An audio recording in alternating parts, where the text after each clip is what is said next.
تب تمام تحریکوں کے رزلٹ پھر کیا ہوا ہے؟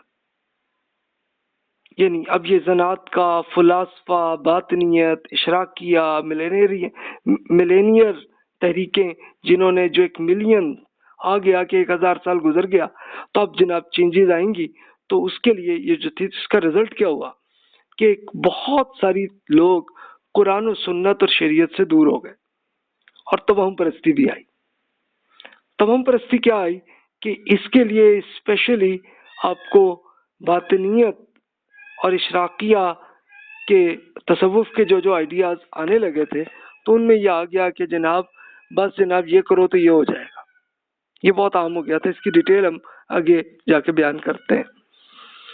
اب قرآن مجید اور حدیث سے دوری ہوئی تو پھر فقہ کی تقلید آئی کہ بس جناب پرانے بزرگوں نے جو سوچ لیا ہے وہ کافی ہے، مزید نہیں سوچو. بس بزرگوں نے جو کہا ہے این ویسے ہی اس کے مطابق ہی عمل کرو. تو یہ جمود اس طرح سے آیا، یعنی خود نہیں سوچنا، بزرگوں نے جو سوچ لیا بس اس کو پڑھ لو، اس کا رٹا جو ہے یاد کر لو، اسی پہ عمل کرو. تو یہ ایک مذہبی لوگ جو تھے ان میں آیا. ایک جعلی روایات وہ بہت عام آ گئیں، جیسا کہ میں نے عرض کیا تھا کہ رسول اللہ صلی اللہ علیہ وسلم کی احادیث، اسی طرح صحابہ کرام رضی اللہ عنہم کی بہت سے ارشادات میں جعلی روایات آ گئیں. تو لیکن ان کو ری چیک کرنے کا کسی نے شوق نہیں کیا آیا، اور وہ جعلی روایات بہت عام آ گئیں. اس کا پھر رزلٹ یہ بھی ہوا کہ الگ الگ مذہب بھی بنے، فرقے بھی بنے، پارٹیاں بھی بنی، سلسلہ تصوف کے سلسلے بھی بنے. یہ سب الگ الگ جہاں جہاں اختلاف آتا رہا تو یہ سلسلہ چلتا رہا. اس کی ڈیٹیل ہم آگے جا کے بیان کریں گے. تو اب دیکھیے کہ یہ ٹرینڈ آپ کو نظر آئے گا.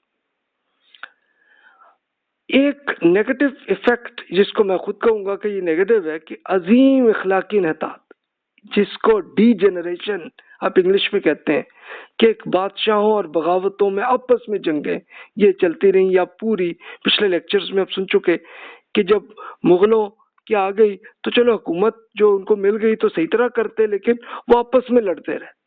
اچھا صرف انہی تک نہیں رہا، بلکہ اور ایریاز کے بھی جو مسلمان گورنرز تھے وہ آپس میں لڑتے رہے اور ایک دوسرے پہ بادشاہت کو وہ چلاتے رہے. حکمران طبقہ جو تھا جس میں بیوروکریسی تھی اور اشرافیہ جس کو ایلیٹ ہم کہتے ہیں، تو یہ انہوں نے گورنمنٹ سے زیادہ ٹیکس لیتے رہے، عوامی خدمت نہیں کرتے رہے، یہ کرتے بھی رہے تو بہت کم. رشوت اور کرپشن بہت عام ہو گئی. اب کب ہوئی، کیسے ہوئی، اس کی پوری ڈیٹیل ہم آگے بیان کریں گے. یعنی یہ اصل میں ابھی تو میں رزلٹ صرف اس لیے بیان کر رہا ہوں کہ جسٹ ایک آپ کی اسپیشلی آپ سوچ لیجئے کہ اس طرح کے واقعے کہاں سے آئے. پریکٹیکلی آج بھی آپ کو نظر آتے ہیں. یہ آئے کہاں سے، واقعہ کیا ہوا؟ میرٹ کی بجائے خاندانی تعلق کا عمل. یعنی ایک تو خاندانی تعلق تو خود بادشاہت سے ہی آ گیا کہ بس جناب بادشاہ ہوگا، اس کا بیٹا بادشاہ ہوگا، پھر اس کا ہوگا. لیکن وہ پھر ہوتا یہ تھا کہ وہی دونوں بھائی جو ہیں وہ شہزادے ایک دوسرے کو جنگ کرتے ہوتے تھے. اچھا اگر تو اکیلے ہی کرتے جب تو معاملہ نہ ہوتا، لیکن پھر پوری ملٹری اور پوری بیوروکریسی وہ سب دونوں میں ڈیوائیڈ ہو کے آپس میں لڑتے رہتے تھے. اب ہوتا یہ تھا کہ پھر جو ٹیکس جتنا گورنمنٹ میں آتا تھا تو اس ٹیکس کو وہ پھر انہی معاملات میں استعمال ہوتے رہے. اور لیکن اصل ٹیکس کا مقصد تو یہ تھا کہ عام لوگوں کی خدمت کرنی ہے، تو اس پہ کم ہو گیا سلسلہ. امیروں میں عیش پرستی بہت کامن ہو گئی تھی.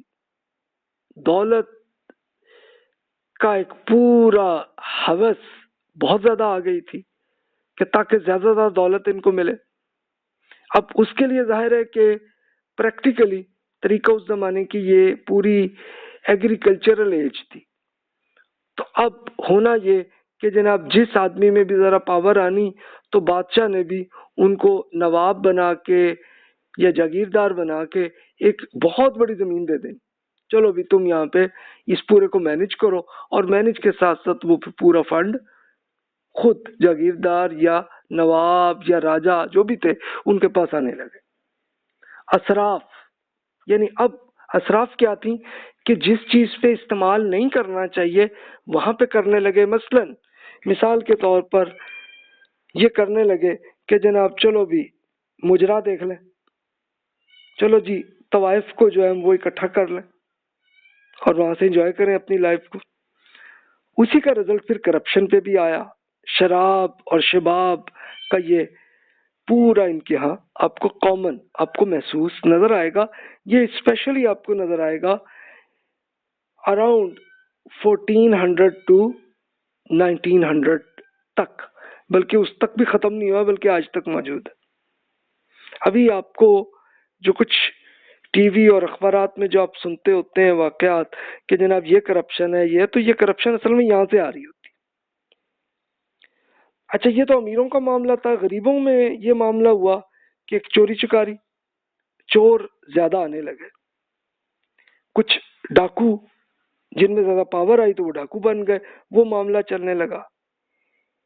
ہیرا پھیری کرپشن کا ایک یہ حصہ تھا، فراڈ یہ چلنے لگا، جس میں جتنا بس ہو.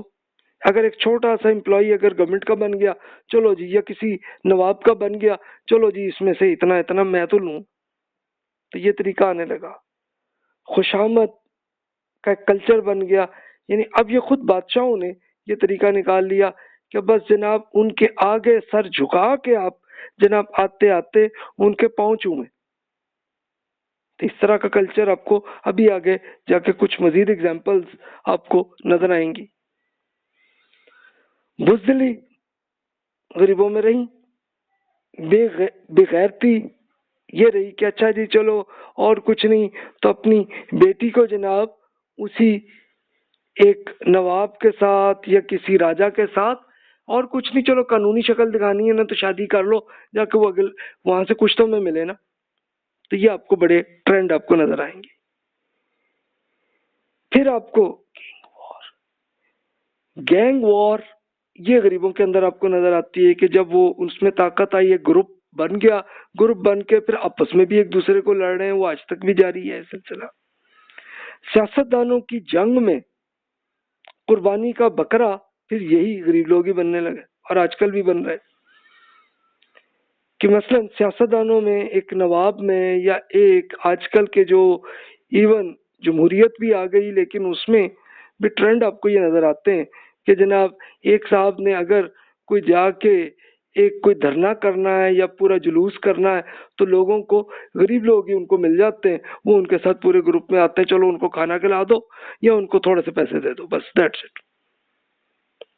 لیکن اصل میں یہ کرپشن کا رزلٹ آپ کو نظر آئے گا. اچھا جو مذہبی علماء آتے ہیں ان میں تقلید اور جمود، جو ابھی میں نے عرض کی آپ سے بات کہ یہ آئی کہ بس جناب ہم نے خود نہیں سوچنا، جو بزرگوں نے سوچ لیا وہی کافی ہے. علمی تحقیقات کی کمی ہوئی.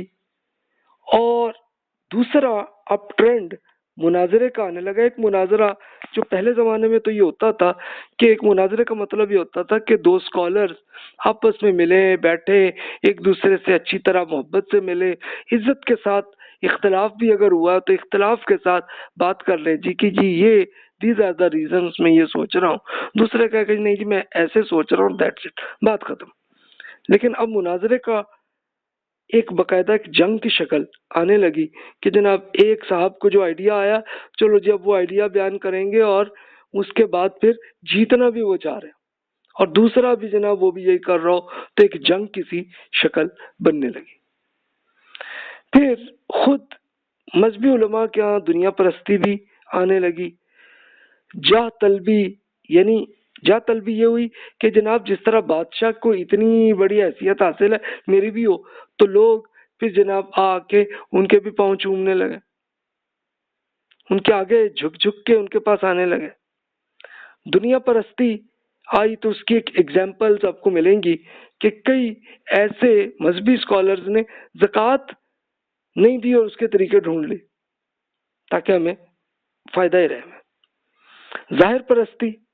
ظاہر پرستی کا یہ کلچر یہ آنے لگا. ظاہر پرستی کا یہ مطلب کہ جناب یہ نظر آئے کہ جناب ہم ہی سب سے اعلیٰ ہیں.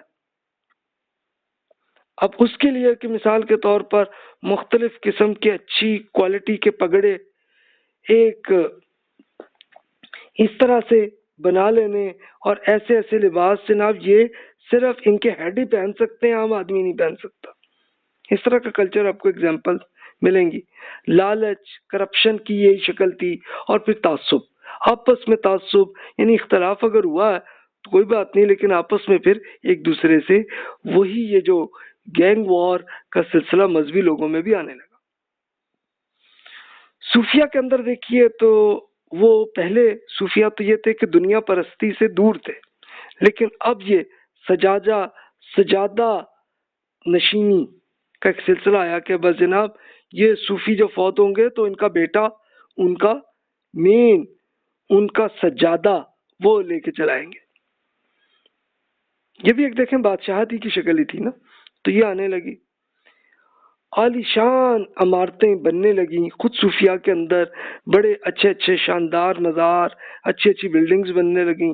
اور اس کے لیے بڑا فنڈ بھی ان کو ملنے لگا کہ جو لوگ بھی صوفیہ سے متاثر تھے، جو بھی مرید تھے، تو وہ ان کے لیے بڑا فنڈ لانے لگے. اب اس کا رزلٹ پھر ایک پروپیگنڈا اس طریقے سے کرنا کہ ایک بالکل سائیکولوجیکلی غلام مرید بن جائے، یہ بننے لگا سلسلہ.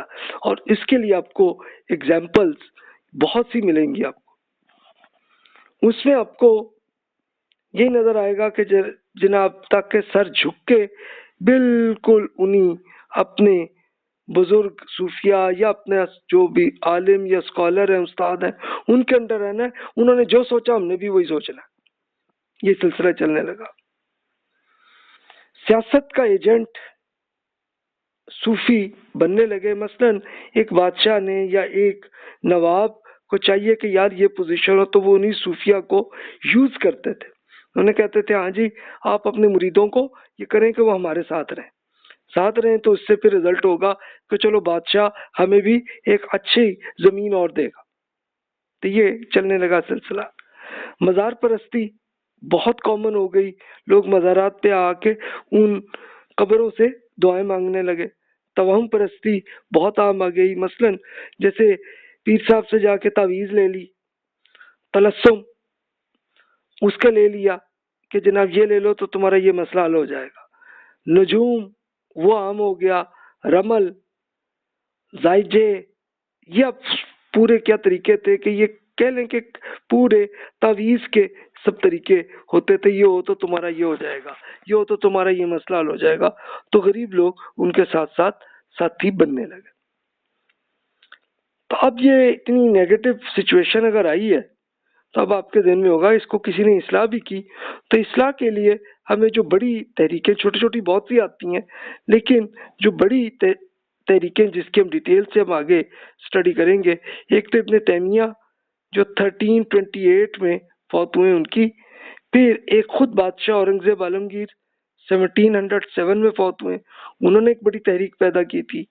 اس کے بعد پھر انڈیا میں ہی شاہ ولی اللہ صاحب جو 1762 میں فوت ہوئے، انہوں نے تحریک چلائی. اور ایک سلفی تحریک جو عرب ممالک میں رہی ہے، اور وہ ابن تیمیہ صاحب ہی کے طریقے سے وہ آئی ہے. لیکن ہوا کیا، واقعات کیا ہوئے، اور کیا کیا انہوں نے اصلاح کرنے کی کیا کوشش کی، تو اس کی اسٹڈی ہم اگلے لیکچرز میں کریں گے. تو ابھی ہمارا اگلے لیکچر میں ہم ڈیٹیل سے یہ جو مہدویت اور مسیحیت کی تحریکیں، اس کے اگلے لیکچر میں ہم کور کرتے ہیں. اور اس کو کرتے کرتے مختلف ایران، انڈونیشیا، پھر انڈیا کے اندر کیا کیا آئے، اور پھر کئی مذہب بھی بنے، بہائی مذہب، احمدی مذہب، یہ کیسے بنے، اس کی ہم اسٹڈی کریں گے اگلے لیکچرز میں.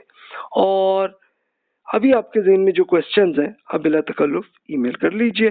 پھر انشاءاللہ اگلے لیکچر میں یہ کمپلیٹ کر لیں تو پھر اس کے بعد ہم پھر اصلاحی طریقوں ان کی ہم اسٹڈی وہ بھی کر لیں گے. تو جناب جزاک اللہ خیر واحسن الجزا. جو بھی سوال ہو بلا تکلف ای میل کر لیجئے گا. اور تعصب ہم نے نہیں رکھنا کہ ہم نے کسی سے کوئی معاملہ نہیں. اختلاف جو بھی ہے وہ اب آپ خود اپنے ذہن میں خود ریسرچ آپ کیجئے گا. السلام علیکم ورحمۃ اللہ وبرکاتہ.